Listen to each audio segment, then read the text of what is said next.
What's up, guys? Thanks as always for supporting the show. It would mean a lot to me if you would take a second to scroll down and hit that subscribe button so you don't miss any more of our videos. Also, make sure you follow us all over social media so you don't miss any of our content or show announcements. UK listener here, love the pod. What's the trade you think another team would do, centered around Rui or Austin, I guess, right now rather than at the trade deadline, that could significantly improve the Lakers and their athleticism without surrendering Pelinka's beloved post-LeBron picks? I do think an Andrew Wiggins trade would immediately make the Lakers a top-tier contender. He would immediately address their athleticism and defense needs. He specifically, in my opinion, is one of like the top tier, if not second tier to top tier, somewhere in that range. One of the top 10 like apex defenders that you could put on an opposing star in a playoff series, and he can do it against multiple different types of stars. I also think he just makes a substantial upgrade in athleticism, which is what they would need. I also think he would play really well offensively off of Luka. And I think the Lakers could pull off that trade, including Dalton and maybe some second round compensation and not having to include their first round pick. But the Lakers seem uninterested in making that type of deal because of Andrew's age and because of their timeline. Without Wiggins, if we take him out of the equation, I don't see a move this summer. Like that's readily available right now that the Lakers could make that would immediately vault them up in terms of their athleticism and their ability to contend for a title this season. I don't see it right now. The question for me is more whether or not in the regular season, call it at the deadline, if this opportunity presented itself, would the Lakers jump on it? And I don't think they will. I think they'll hold on. And that is the part that concerns me. I'll give an example. Aaron Nesmith, a player I've talked about quite a bit. I think Aaron is quite literally exactly what the Lakers need. He's a versatile point of attack defender that has the strength to guard multiple positions. He's an excellent three-point shooter and also an excellent closeout attacker. Just in the playoffs last year, he converted spot-up opportunities at 1.21 points per possession. That's very, very good.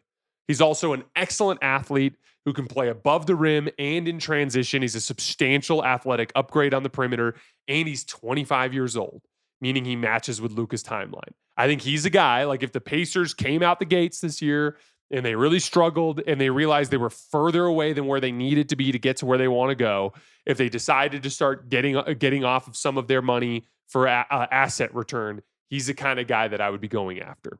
The question is, if that happens, will the Lakers be willing to put their first round pick on the table? And I don't think they will. I think they'll try to save it for Giannis. And I think that would be a mistake. We haven't talked enough about this, but to me, Luka is unique in the sense that I think he would benefit from a secondary superstar less than other superstars would benefit from a secondary superstar. Why? Because Luka's skill set is so uniquely geared towards that advantage creation piece. There's a reason why Luka has been on like dead serious championship contenders with Jalen Brunson as a secondary shot creator or with Kyrie Irving as a secondary shot creator. Because Luka is so good at eating up so much usage that when it comes to having a super high-powered offensive star next to him, there's just a little bit of a diminishing return there. I've talked about this before. I think a team with Luka and Nikola Jokic on the team would probably struggle because there'd be massive diminishing returns in terms of their offensive shot creation and because they're both such poor athletes relative to the rest of the league that it just would make for a really slow team that would be very vulnerable to certain types of matchups. Luka and Giannis, there's a little bit more utility, although I'd argue there's still some diminishing return there.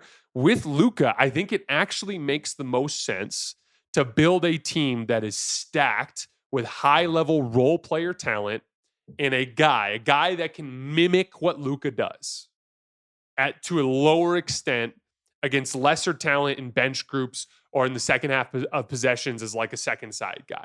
That is why Kyrie looks so good there. That is why Jalen Brunson looks so good there. I even think Austin could work. Austin's lesser athleticism is a little bit more of an issue, but I think even with Austin, it could work as long as all of the rest of the roster is stacked with athleticism. I think really with Austin, the bigger issue is he as reliable getting separation against elite playoff defenders as Jalen Brunson was or as Kyrie Irving was. But like with Luka, I think it's more about finding just a guy who can be that secondary shot creator and then stacking him up with reliable role player talent. That's what I think you need to do to build around Luka Doncic. And I just don't think the Lakers see it that way. I think the Lakers look at it as like, how do we be fun and competitive for a few years while we stack up assets to go after Giannis? And I just don't necessarily think that's the best pathway. Again, and Lakers fans have said this to me before. They go, well, Jason, that's how they've done it in the past.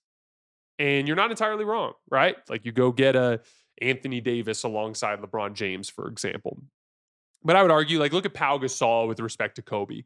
Pau Gasol was a star, but he was a lower level star. He was not a guy that we were considering to be one of the top 3 or 4 players in the NBA, right? Like he was just a guy that could provide the specific type of support that Kobe needed, and then a bunch of really good role player talent around them. That to me is the construct. It's not about going after the Giannis. It's about finding the guy that can be the next Jalen Brunson / Kyrie Irving as that supporting offensive piece, and then anchoring him with rock solid two-way athletes at your other position groups. As currently constructed, how do you think this roster of the Lakers would fare against the Minnesota Timberwolves in a 7-game series? So I foolishly came up here before the first round matchup last year and said that the Wolves were the best possible matchup for the Lakers. And I could not have been more wrong. They were the worst possible matchup for the Lakers because of the massive gap in their athleticism and because of their ability to switch everything and make life harder on the Lakers ball handlers. They specifically played Austin Reaves into the worst playoff series of his young career. They wore Luka Doncic down over the course of games, and he was brutal in fourth quarters. It was just too much for them to handle. That said, as is always the case, these series are closer than they look, right? Just because the Wolves were a bad matchup for the Lakers doesn't mean the Lakers had no shot. They were there in game 3. They were there in game 4. You win one of those games, it could potentially look like a different series. I still think, even after the addition of Marcus Smart and DeAndre Ayton, the Wolves are still a bad matchup for the Lakers for the exact same reasons. But the Lakers are deeper now.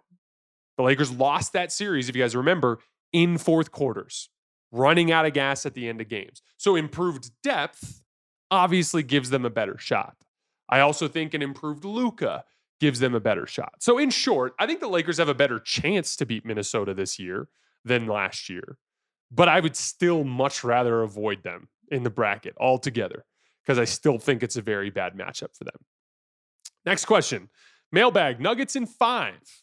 The Lakers don't have the size. This team isn't beating the Nuggets. I actually think the Lakers match up pretty well with Denver for one reason.